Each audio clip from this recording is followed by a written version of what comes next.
চরভদ্রাসনে সারাদিন বৃষ্টি, কর্মজীবী মানুষের ভোগান্তি। বঙ্গোপসাগরে তৈরি হওয়া সুস্পষ্ট লঘুচাপের প্রভাবে ফরিদপুরের চরভদ্রাসনে সকাল থেকেই গুঁড়ি গুঁড়ি বৃষ্টি ও ভারী বৃষ্টিপাত হচ্ছে। দিনভর এমন বৃষ্টি চলতে পারে বলে জানিয়েছে আবহাওয়া অফিস। এতে দিনের তাপমাত্রা 1 থেকে 2 ডিগ্রি সেলসিয়াস পর্যন্ত কমে যেতে পারে।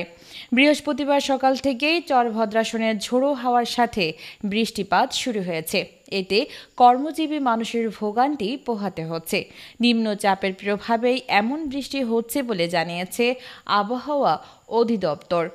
সারাদিন বৃষ্টির কারণে কিছু কিছু রাস্তায় জলাবদ্ধতার সৃষ্টি হয়েছে। এই বৃষ্টিতে সাধারণ মানুষরা বলছে এটা হচ্ছে প্রাকৃতিক সমস্যা, তাই মেনে নিতে হবে।